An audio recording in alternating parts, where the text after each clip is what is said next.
Hey, howdy, and good morning. I am so happy to be here. I got three things to tell you. Number one, we passed our 2,000 subscriber mark. Wow, thank you. That is amazing.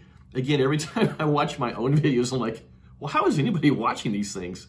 Unbelievable. Cans of Rust-Oleum in the back and Ryobi tools. Save your comments for later. But thank you so much.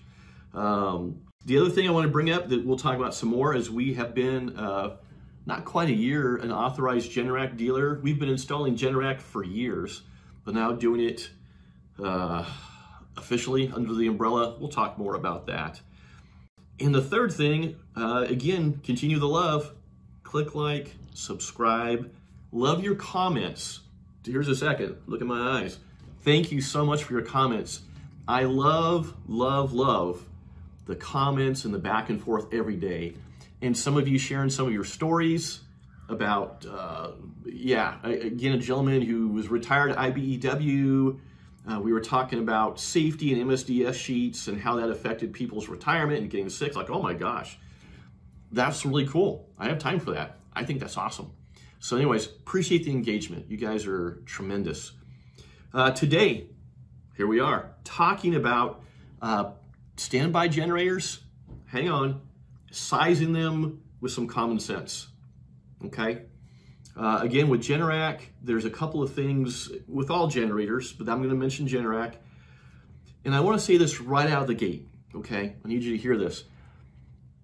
Do I think Generac is the best quality generator out there?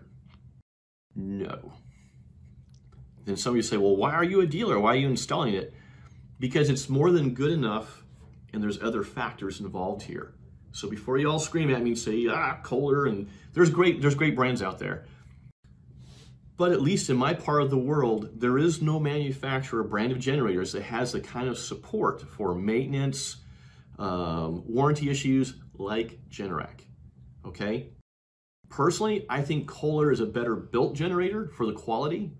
However, the installation of Kohler and finding people who can repair Kohlers and maintain them, pretty hard, not the same. So that's part of the things where I would say, for instance, like a Champion generator would be great because they're so quiet, 10-year warranty, limitation, not that many dealers, and they only go up to 14 kW. At that point, you might as well get a much cheaper portable. You know what I'm saying? So for me, as we're talking about this with Generac, I think as far as all the factors, when you're talking about not just purchase, or build quality, their warranties are just as good as anybody else's, like Kohler, for instance. And we'll talk a little bit here in a second about the install part. There's a lot about Generac that they have worked hard at making their generators easier to install consistently. So let's talk about sizing. Let's say you're a homeowner thinking about, hey, we're on the fence, we want to get a generator. Or you want more info, maybe you're a new electrician, electrical contractor, and you want to start doing this for people. The sizing, number one, is one of the biggest issues because it drives the price. The single most expensive item typically is the generator itself.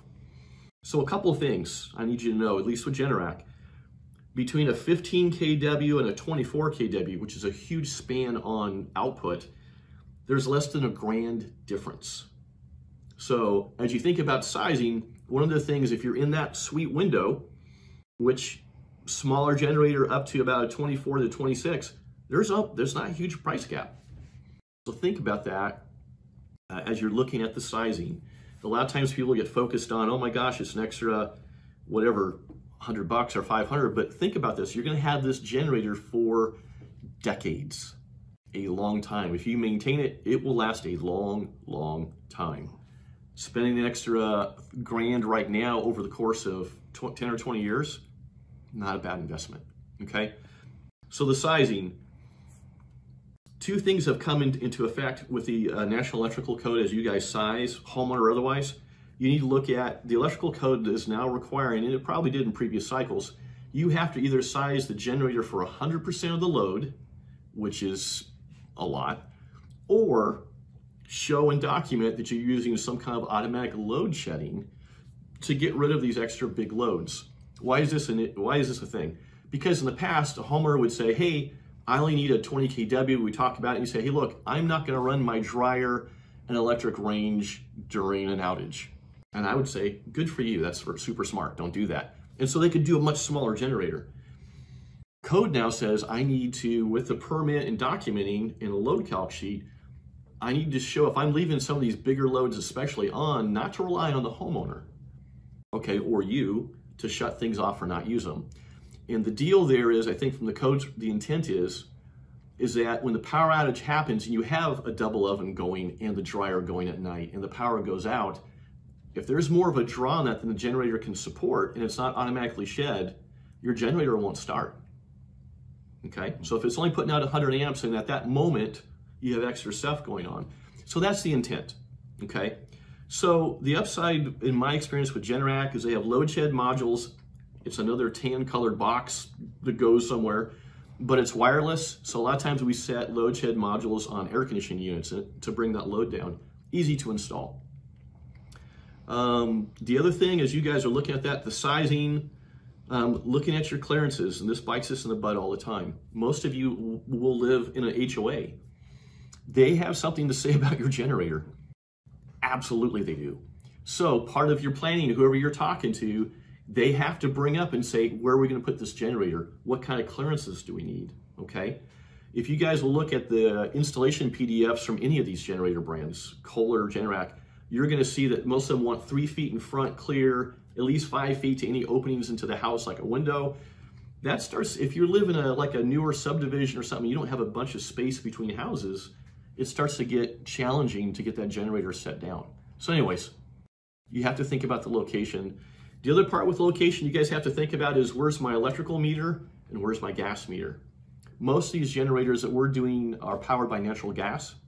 And so the ideal thing is when you're on the same side of your house, you have an electrical meter and then 6 feet away you have the gas meter. That's fantastic. Not much electrical work, not much gas work. Worst case scenario, far side of the house is the gas meter. Other side of the house, 150 feet away is the electrical meter. It's gonna get expensive.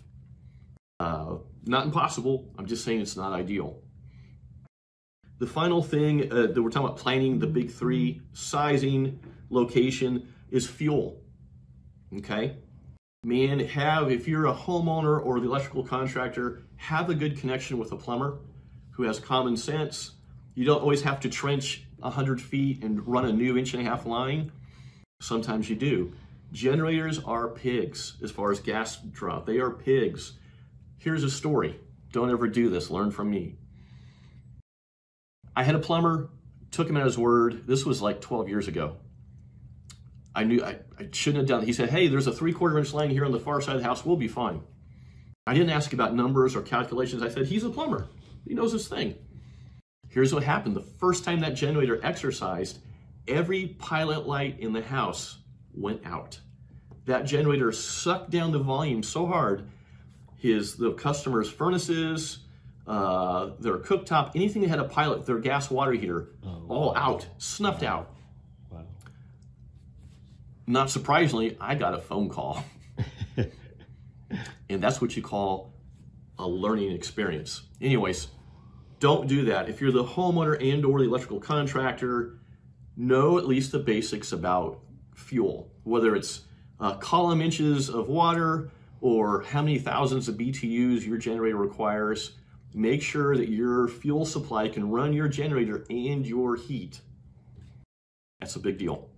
If it doesn't, you're going to lose one or both of them. Okay? So once again, just touching base, sizing, location, and fuel. There's other details, but the big ones that are job killers, deal breakers, are going to be one of those three. Okay? So, love your comments. I know you're going to tell me, what's your favorite permanent generator for you guys who install generators or have been around them for the permanence? Is it Kohler? Is it Generac? Is it Cummins? Is it Kubota? Had a client that wanted a Kubota. There's a bunch of brands out there. What's your experience, especially you folks that live up north? Canada, some of the colder areas where generators are probably more of a deal. What do you guys use? What's the deal up there? We've got more coming on generators. Let me know your comments. Click like, subscribe. Thank you.